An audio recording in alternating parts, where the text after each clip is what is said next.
माझ्या भाग्याचं माझ्या सौख्याचं लीन सोन्याचं माझं कुंकू रोज पूजिते रोज जपिते लाख मोलाचं माझं कुंकू हा हा हा कुंकू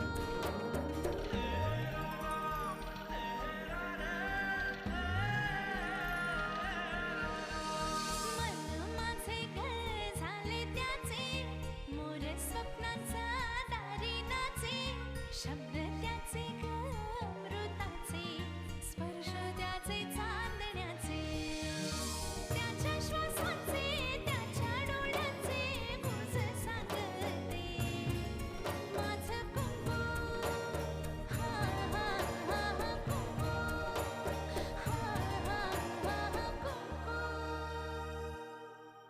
आत्याबाई, तुला काय वाटतं यांनी पैसे दिल्यावर ते किडनॅपर्स अमृताला लगेच सोडून देतील? माहित नव्हतं तोपर्यंत ठीक होतं आत्याबाई, पण कळल्यानंतर आता मी शंडासारखा गप्प नाही बसू शकत. साला मी गप गुमान तुम्हाला पैसे घेऊन पोरगी दिली असती, आता नाही. साला तुम्ही दिलेला शब्द पाळला नाही, आता मी पण माझा शब्द पाळणार नाही. अमृता कुठे आहे?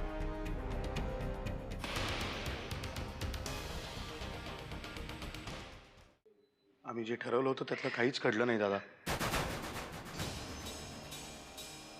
आमचा सगळा प्लॅन फसला.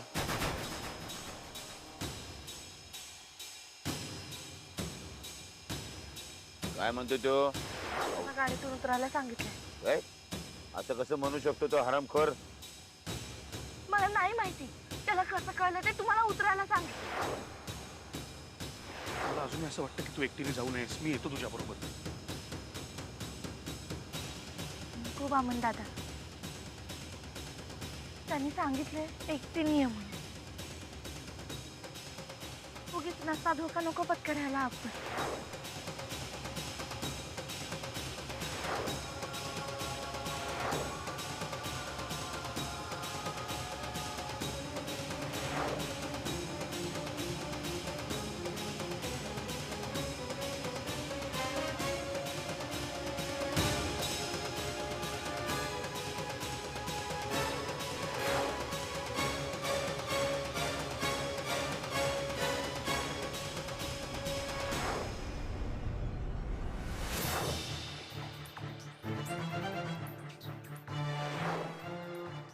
आता या सगळ्या प्रकरणात मोरासकर तिथे पोचलेच कसे?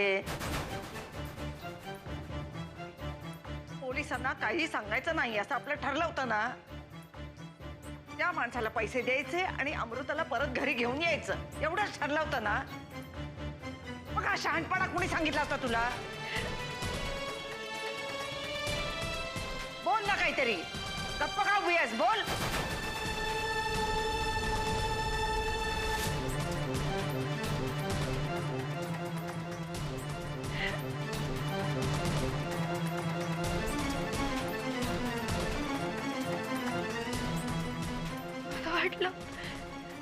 मला वाटलं मोराजकर साहेब बरोबर असेल तर.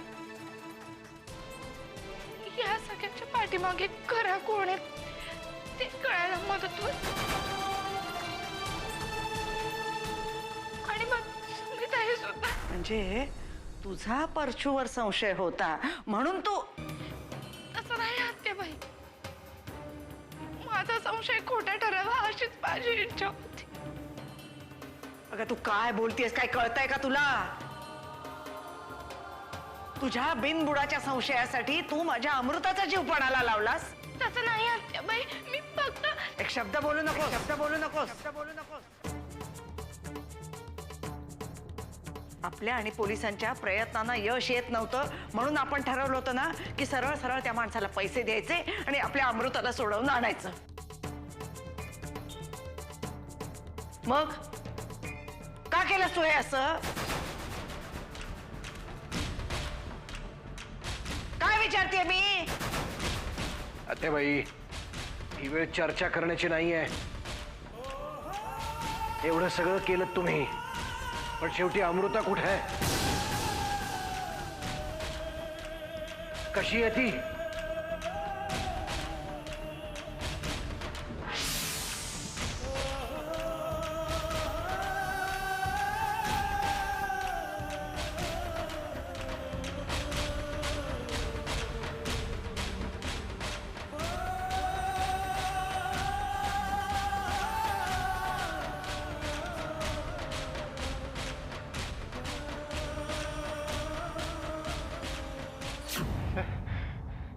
सगळं असं होतं.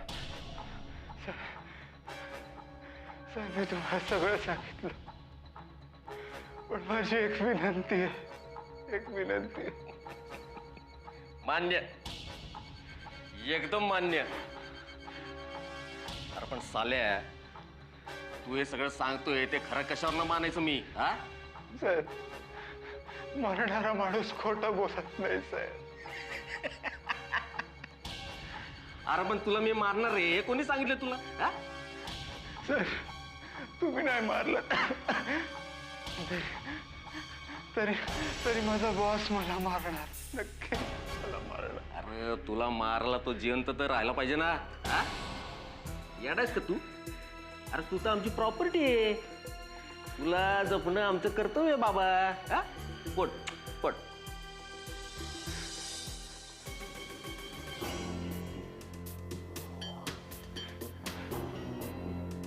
हॅलो, हा परशू शेठ.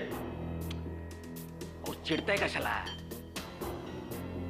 अहो आपल्या पिंजऱ्यातल्या पोपटाने चोच उघडली म्हणून तुम्हाला फोन केलाय.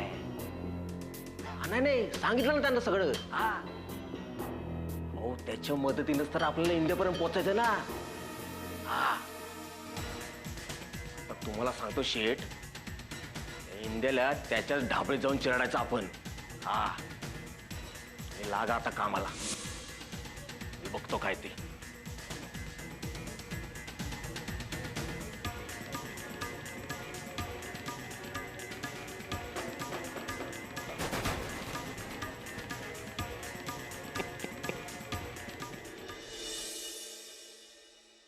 पाटकर साहेब, मला परिस्थितीचं गांभीर्य समजतंय, पण सहनशक्तीचा अंत झालाय आता माझ्या.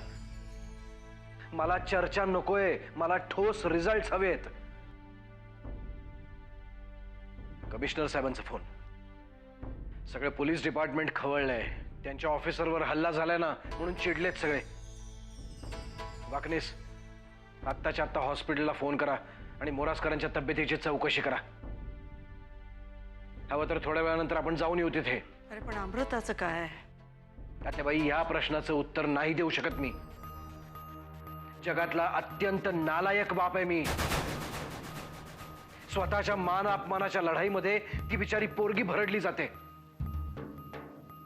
तुम्हा सगळ्यांच्या तिरक्या नजरा, तुमच्या शिव्या आणि शाप माझ्यापर्यंत पोहोचवत आहेत. हे मग उगीच मनाला येईल ते बोलू नकोस. मनाला येईल ते नाही आतेबाई, खरं तेच बोलतोय. एरवी कुठल्या माणसाने डोळे वर करून पाहिले तर त्याचे डोळे फोडून टाकणारा मी आज शंडासारखा घरात बसलोय.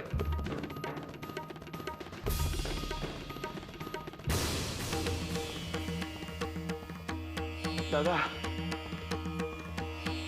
दादा,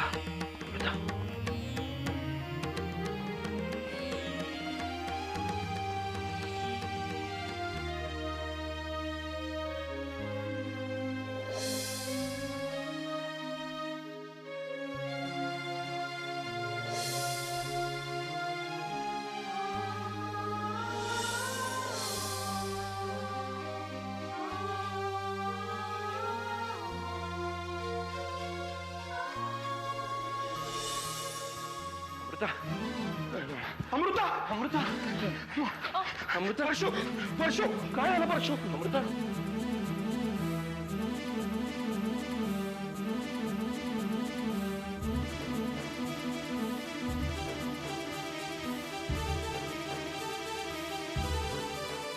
आत्या बोलवा तुम्ही. आत्या, नका बोल. आत्या, थांब. आत्या, आत्या.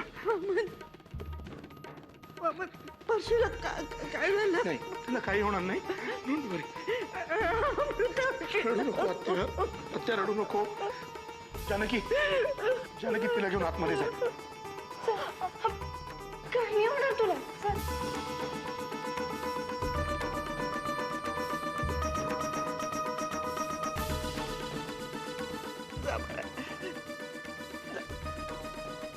परशू, परशू काय झालं? परशू मला सांगशील का काय झालंय ते?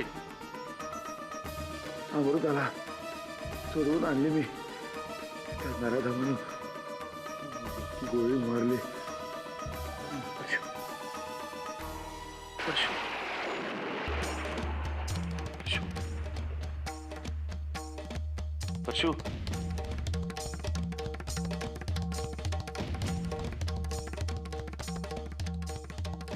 स्पर्शू काही होणार नाही तुला, काही होणार नाही तुला.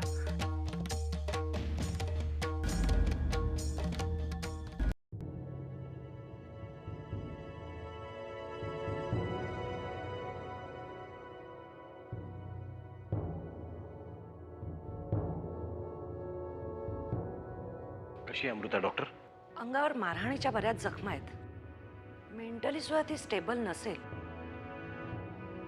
पण ती शुद्धीवर येईसर मी इथेच थांबते.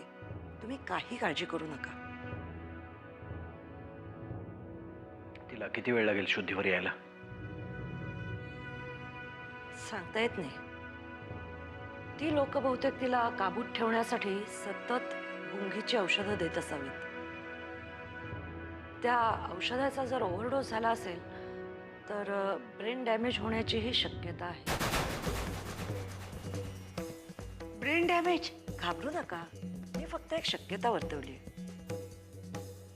ती शुद्धीवर येईल लगेच कदाचित. आपण वाट पाहूया. तुमचे दुसरे पेशंट कसे आहेत? ते डॉक्टर आनडे त्यांना ट्रीट करतायत. पण डॉक्टर, अमृता बरी होईल ना? म्हणजे नथिंग सिरियस ना? जोपर्यंत ती शुद्धीवर येत नाही तोपर्यंत मी काहीच सांगू शकणार नाही. आपण मग तिला हॉस्पिटलमध्ये घेऊन जाऊया ना. तशी काही गरज नाही. मी इथेच थांबते. त्यामुळे तशीच काही गरज वाटली तर आपण हॉस्पिटलमध्ये शिफ्ट करूया. पण आपण थोडा वेळ वाट बघूया आणि मगच काय ते ठरवूया. अच्छा बाई. या डॉक्टर.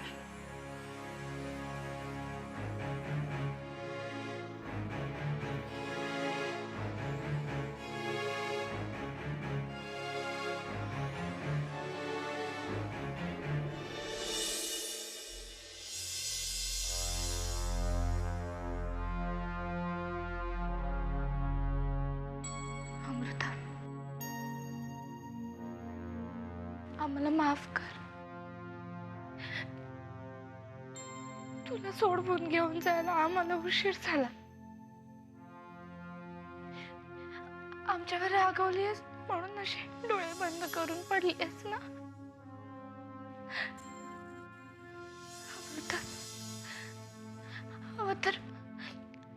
हवं तर आमच्यावर ओरड. तुझा सगळा राग काढ,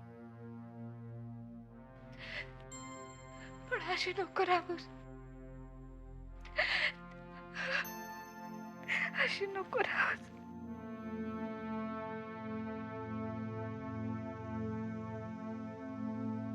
काय झालंय ताई?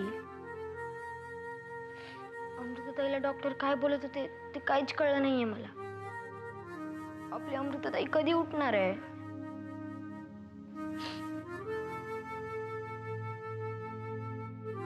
तू काळजी नको करू. खूप दिवसांनी घरी आली आहे ना, म्हणून झोपली आहे ती. उठेल थोडा वेळाने. तू त्रास नको देऊ आता तिला. तिला कशाला त्रास देईन? माझी फक्त एकच इच्छा आहे, तिने तिचे स्वतःचे डोळे उघडले पाहिजे. मला तिला सॉरी म्हणायचंय. मी तिचा भाऊ असून मला तिच्यासाठी काहीच करता नाही आलं. अरे असं का बोलतोय? तू तिच्यासाठी प्रार्थना करत होतास ना, म्हणूनच देवाने तिला परत आपल्यामध्ये आणलंय.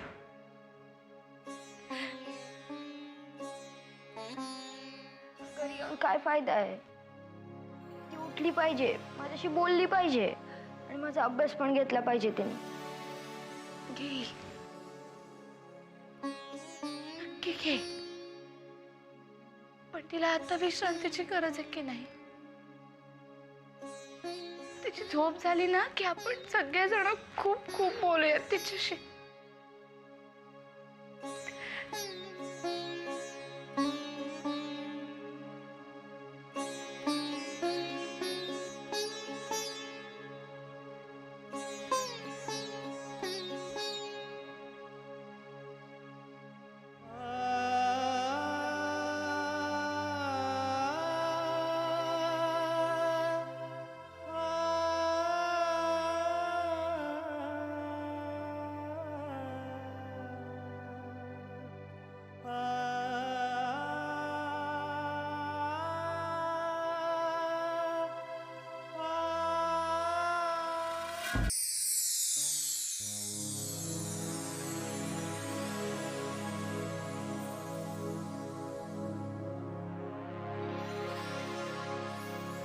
माफ कर अमृता.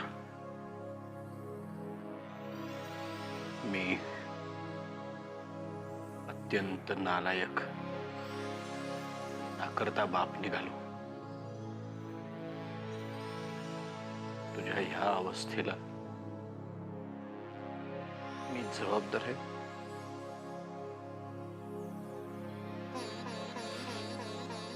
उठ अमृता, उठ आणि शिक्षा दे मला.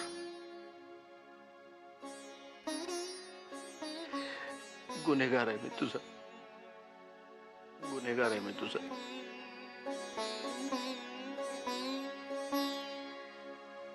गुन्हेगार आहे.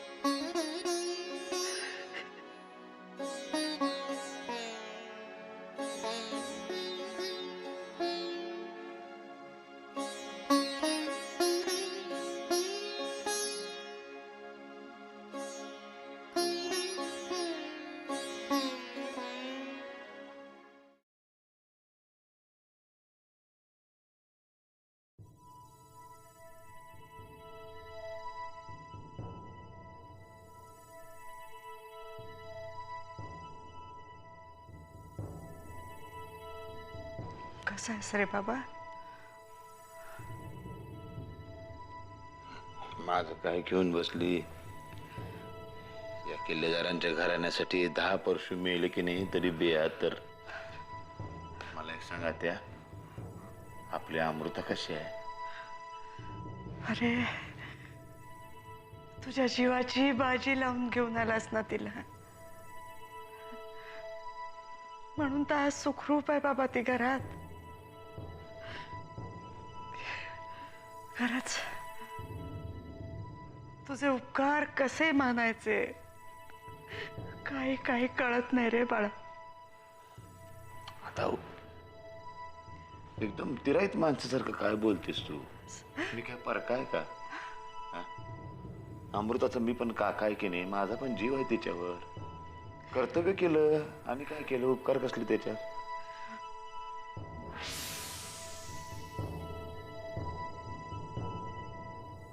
परशु,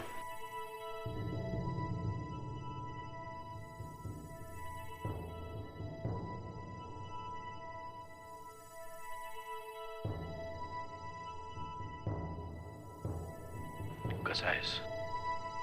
आज तुला परशुराम म्हणावं असं वाटतंय परशु? अरे दादा नको रे बाबा, रामबीम काय नको. तू आपलं नेहमीसारखं परशा परशु असंच म्हणत राहा.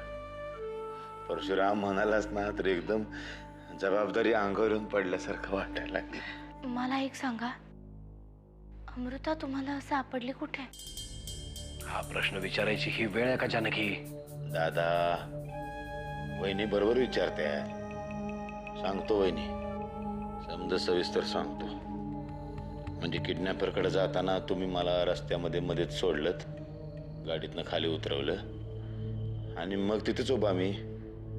पण शेवटी मी पण परशुराम किल्लेदार आहे दादा. माझी पण माणसं कामाला पाठवली होती मी. तो किडनॅपर कोण आहे, कुठं आहे, सगळी चौकशी करायसाठी. तर माझ्या एका माणसाचा फोन आला. त्याने मला सांगितलं किडनॅपरचा एक माणूस त्याच्या हातात गावलाय म्हणून. आणि मग मला कळलं अमृताला कुठं ठेवलंय ते. मग गेलो मी तिथं.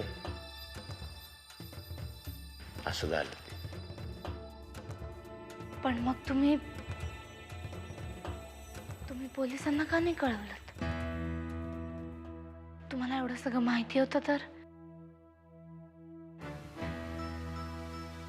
अहो जानकी वहिनी, पोलिसांनी याआधी घरामध्ये काय काय तमाशे केले ते काय आपल्याला ठाऊक नाही होय?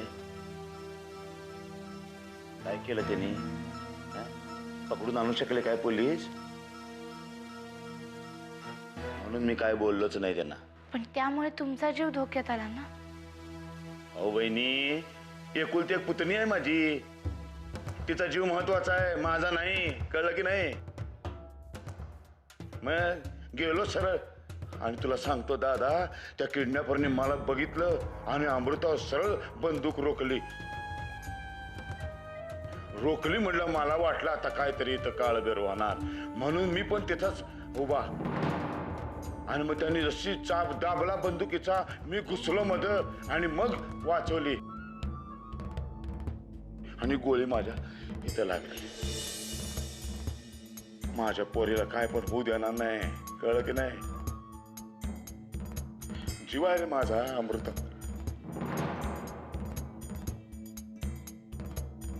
आज जन्मभरासाठी मला विकत घेतलंस तू परशु.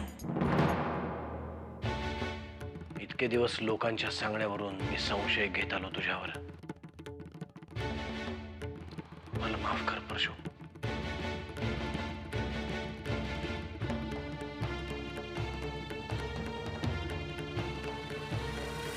ए दादा, तू कसले हात जोडतो भावा, तुला मोठा आहे रे.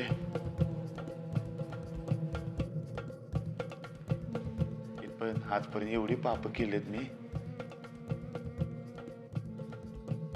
थोडस त्याचं काय म्हणतात त्या पाप क्षालन झालं असं समजतो मी.